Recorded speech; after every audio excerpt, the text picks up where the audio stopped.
अभी आपकी खिदमत में पेश है क्राइम टुडे न्यूज़। देखते रहिए, माशरे की खामियों को, सरकारी महकमों की लापरवाहियों को उजागर किया जा रहा है। मैं Zara Shaikh, crime today news. आज हम बात करेंगे इलियास शमशेर साहब से, जो हैदराबाद में बहुत कम जो पोलिंग परसेंटेज हुआ है, जो 45% जो हुआ है, उसके ताल्लुक से और उसकी वजह क्या है, और दूसरे भी मामलात में बात करेंगे। हम इलियास शमशेर साहब से बात करेंगे। इलियास साहब, बताइए कि जो ये कल जो 2 तारीख को जो पोलिंग हुआ है बिल्कुल कम परसेंट हुआ है, उसकी वजह क्या है, उसको कितना मानते हैं? देखिए जनाब, जहाँ तक 2 फरवरी के दिन पोलिंग की बात है, इस पोलिंग के सिलसिले में कई गैर सरकारी तंजीमें बशमूल हमारी अपनी तंजीम ने भी वोटर को अवेयर करने का बहुत काम किया है। लेकिन इसके बावजूद भी पोलिंग परसेंटेज जो 2009 में 42% था, ये सिर्फ 3% का एनहेंसमेंट हुआ है। 42 से बढ़कर ये 45% हुआ है। इसके पीछे कई फैक्टर्स हैं। जो सबसे पहली बात जिसकी तरफ मैं तवज्जो दिलाना चाहता हूँ वो है हमारे अपने पॉलिटिकल पार्टीज़ और जो हमारी पॉलिटिकल लीडरशिप है, उसका करप्ट जो एटीट्यूड है, करप्ट एटीट्यूड अपने वर्कर की जानिब। जितने वर्कर ग्राउंड लेवल के जो वर्कर हैं, जो वार्ड लेवल में या डिवीज़न लेवल में काम करते आ रहे थे, तकरीबन पॉलिटिकल पार्टियों ने अपने वर्कर को घर पर बिठा दिया।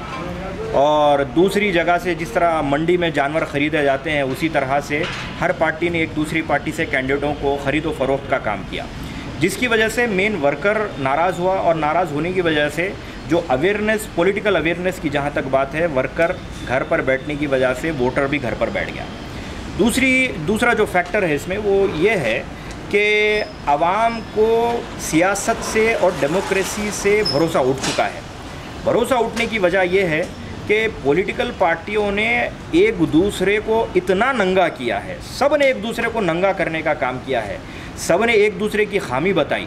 किसी भी पॉलिटिकल पार्टी ने आवाम को उनकी जानिब से उनका अपना मेयर चुन के आने के बाद, उनका अपना कैंडिडेट चुन के आने के बाद आवाम को जो सहूलतें फराहम की जा सकती हैं, उस पर बिल्कुल ना के बराबर बात हुई है। बहुत ही कम बात हुई है कि वोटर के पास किसी किस्म का कोई एजेंडा गया ही नहीं। जो तीसरा जो अहम फैक्टर है वो ये है कि आवाम बदजन हो चुकी है। पब्लिक बिल्कुल यकीन जानिए, मैं अपनी ख़ुद की बात कर रहा हूँ कि हम लोग सिस्टम से, यानी जो करप्ट प्रैक्टिसेस है, उसे हम बदजन हो चुके हैं। और ख़ुद हुकूमत की जानिब से, इलेक्शन कमीशन की जानिब से जो सबसे बड़ी गलती की गई वो नोटा के बटन को हटाकर की गई। यानी नन ऑफ द अबव का जो फंडामेंटल राइट था, जो हमें इख्तियार दिया गया था, उस इख्तियार को जानबूझकर छीन लिया गया कि कम से कम मेरी अपनी नाराज़गी हो सकती है तो मैं आकर नोटा का बटन तो दबा सकता हूँ। जब मेरे अपने बुनियादी हुकूक़ सल्ब कर लिए जाएँ तो मैं अपने घर से ही क्यों निकलूँ? लोगों ने वोट देने के बजाय पिकनिक मनाना मुनासिब समझा, लोगों ने वोट देने के बजाय थिएटर में फिल्में देखना मुनासिब समझा। और कई तो मैं ऐसे लोगों को देखा हूँ कि आंध्रा और तेलंगाना का फैक्टर भी इसमें काम किया है। और कई हमारे आंध्रा के जो वोटर्स हैं, चूँकि एक पॉलिटिकल एनालिस्ट हूँ मैं और सोशल एक्टिविस्ट होने के नाते, 2 फरवरी के दिन सुबह से लेकर शाम तक मैं मुख्तलिफ़ इलाक़े जात और मुख्तलिफ़ पार्टी के लीडरान से जो मैं कांटेक्ट में था, और ख़ुद जो पुराना शहर ही नहीं बल्कि नए शहर के भी कई एरियो में मैंने बज़ाते ख़ुद फिर कर ये एनालाइज़ किया है कि आवाम घर से नहीं निकली है। और इसकी सीधी ज़िम्मेदारी उन करप्ट पॉलिटिशियंस के सर पर जाती है जो डेमोक्रेसी के नाम पर आवाम को बेवकूफ़ बना रहे हैं। ये जो पुराने शहर में जो हालात हुए थे, और एक माने में समझिए डेमोक्रेसी का कत्ल हुआ, तो ये पूरे हमारे हिंदुस्तान में एक बदलामी सी हो गई है हैदराबाद की। इसको आप कितना मुनासिब समझते हैं, जो हालत शहर के? पुराने शहर के जो वाक़यात है, पहली बात leader of opposition Mohammad Ali Shabbir sahab पर हमला, तेलंगाना प्रदेश कांग्रेस कमेटी उत्तम कुमार रेड्डी साहब पर हमला, तीसरा अमजदुल्ला खान पर हमला, और चौथा डिप्टी सीएम के फर्जंद पर हमला, और गौस पर हमला, इस तरह के जो मेरी अपनी नज़र में ये है कि ये तमाम चीज़ें मंसूबाबंद अंदाज में पहले ही से तय की गई थी कि यहाँ पे माइंड डाइवर्जन गेम खेला जाए, यानी लोगों के जहनों को मुतनफ़िर किया जाए, उसे डाइवर्ट किया जाए और पुलिस को, मिशनरी को डाइवर्ट किया जाए। एक ऐसा वाक़या रोनुमा हो कि तमाम मिशनरी, तमाम मीडिया और तमाम पब्लिक, तमाम चैनल्स, सब की तवज्जो उस वाक़े की तरफ हो जाए और इस वाक़े में बिज़ी रख के बोगसिंग कर ली जाए। और मुझे जहाँ तक इत्तला मिली है कि बाज़ पार्टियों ने दिल खोल कर बोगसिंग की है और बोगसिंग करने के बाद वो पार्टियाँ ये समझती हैं कि वो जीत तो जाएंगे, लेकिन उनकी मामूली जीत की वजह से आवाम के अंदर, बिलखुसूस पूरे मुल्क के अंदर जो मैसेज गया है, वो मैसेज ये है कि पुराने शहर में मुसलमान ने मुसलमान का खून बहाकर, मुसलमान ने मुसलमान पर हमला करके, जो एक लड़के ने जो लातों और घूसों की बारिश की है, उसके सिलसिले में मुझे मालूम पड़ा है कि वो लड़का खारी था, वो कुरान के कोई कंपटीशन में भी जाके आया है और कुरान के कंपटीशन अटेंड करने वाला लड़का अम्मा बहन की गालियां देकर मार रहा है। ठीक है, सियासत है, जमहूरियत है, सबको इख्तियार है इलेक्शन लड़ने का। ठीक है, आप अपने पास विल पावर रखते हैं, मसल पावर रखते हैं, बिल्कुल आप ज़रूर इस्तेमाल करिए, लेकिन उसके भी अपने कुछ दायरे हैं। तो एक मशहूर जो कहावत है कि इंसान को कुछ पाने के लिए नफ़रत की ज़रूरत नहीं, बल्कि कुछ पाने के लिए मोहब्बत ही काफ़ी है।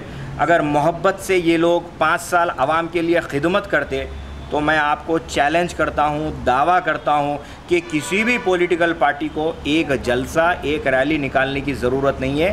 काम करने वाले के चेहरे पर लोग बिला झिझक आकर वोट डालेंगे। आप काम नहीं करेंगे, फसादात करेंगे और ये फसादात के ज़रिए आप ये समझेंगे कि सीट तो जीत जाएंगे, हम तो 60 साल से जीतते आ रहे हैं, हम तो इसके सियासत हमारे घर की लोंडी है, इस तरह के जो अल्फाज है। अब यकीन जानिए कि अवाम बाशऊर है और आवाम का ये मिजाज बन चुका है कि ठीक है भाई, आप सियासत की लोंडी अपने घर में ही बांध के रखिए, हम आपको वोट नहीं देंगे। ये मिजाज बन चुका है। जो हमला हुआ था वो हमले पे जो है पुलिस जो है बिल्कुल नॉर्मल सेक्शंस लगाई है। इससे कोई अगर दूसरा आदमी करता है तो उसको अब तक तो जेल में भी भिजाया जाता था, उसके ऊपर कई एक्ट खोल दिए जाते थे, हत्या के पीडीएक भी खोला जा रहा है कई लोगों के ऊपर। तो पुलिस कहीं ना कहीं अपना काम नहीं कर रही है, इसको कितना मुनासिब समझते हैं? साहब, मैं इसमें पुलिस को खटगरे में नहीं लाना चाहूँगा, बल्कि पुलिस करेगी क्या। देखिए, आपका अपना जो कंप्लेंट होगा, कंप्लेंट के हिसाब से पुलिस काम करेगी।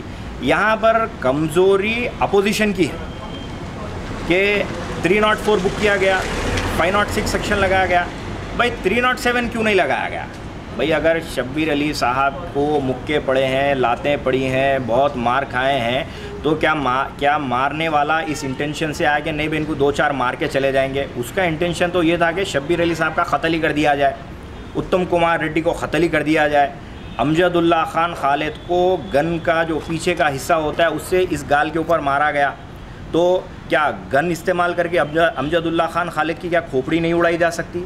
तो इस सिलसिले में कंप्लेनेंट की गलती है, कांग्रेस की कमज़ोरी है कि अगर कांग्रेस प्रेशर देकर इनके ऊपर अटेम्प्ट टू मर्डर 307 बुक करवाए और जितने लोगों को गिरफ़्तार किया गया उसके अंदर 2-3 नामों का चर्चा चल रहा है, अगर उनको कल ही की तारीख़ में पीडी एक्ट के अगर सेक्शंस लगा दिए जाते तो कम से कम मेरी अपनी एक नाक़िस राय ये है कि कल के दिन कोई मुस्लिम नौजवान अपने कैरियर की तरफ तवज्जो देगा, अल्लाह के लिए मरना पसंद करेगा, उसके रसूल के लिए सल्लल्लाहु अलैहि वसल्लम के लिए मरना पसंद करेगा, ना कि एक मामूली पुराने शहर की एक पुराने पुल की एक सीट के लिए अपनी सारी ज़िंदगी पे, अपने कैरियर पे। इत्तला ये मिली है कि वो लड़का कुछ जो है बिज़नेस मैनेजमेंट का स्टूडेंट है, तो अब कल के दिन अगर वो बिज़नेस मैनेजमेंट कंप्लीट भी कर लेगा तो उसका ये रोशन मुस्तकबिल बहैसियत गुंडा रोशन होगा, ना कि बहैसियत एक मुसलमान रोशन होगा। कल का रुझान क्या है, आप चलते चलते बताइए हमको कि कल का क्या होगा, कल जो काउंटिंग होगी? सब जहाँ तक बात काउंटिंग की है और मेरा अपना जो पॉलिटिकल एनालिसिस है, मेरा अपना मानना ये है कि TRS will lead, mayor TRS का ही होगा।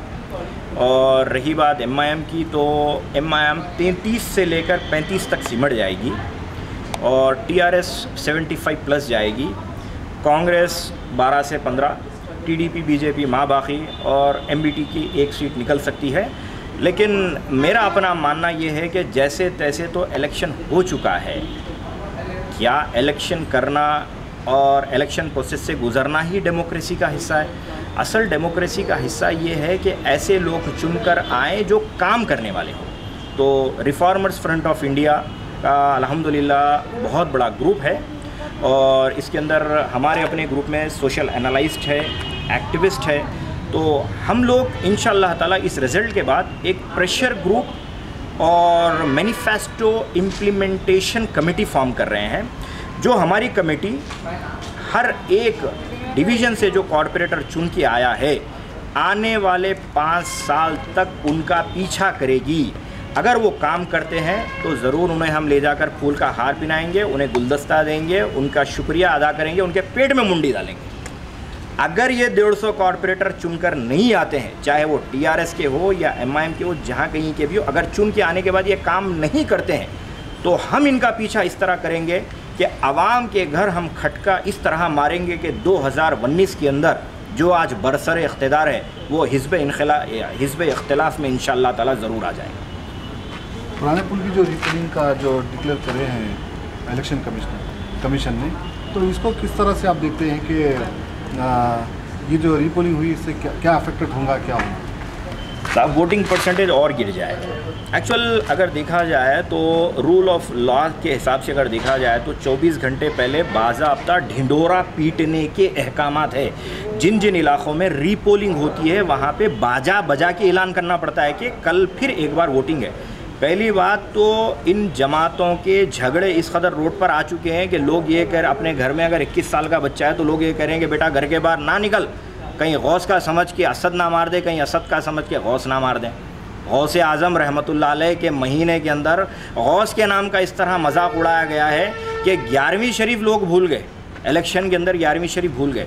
तो मेरा अपना मानना ये है कि वोटिंग परसेंटेज बिल्कुल लो होगा। अब चूँकि सारी मशीनरी वहाँ पे इन्वॉल्व रहेगी तो बोगसिंग भी कम होगी। इस हिसाब से पुराने पुल के अंदर जो अगर जीत कर आ जाता है तो मैं ये समझता हूँ कि 150 सीटों में ये एक सीट पे इलेक्शन हुआ है और 149 सीट्स पे बोगसिंग हुई है। शुक्रिया। ये थे हमारे इलियास शमशेर साहब जो तमाम चीज़ों से हमको तफसीलात बताई और हम आगे भी बात करते रहेंगे। कैमरा पर्सन मोहम्मद गौस शेख वाहिद के साथ मैं Sheikh Rahmat Ali, Crime today News Hyderabad. सच की तलाश का नाम क्राइम टुडे न्यूज़। मुझे इजाज़त दीजिए, मैं ज़ारा शेख।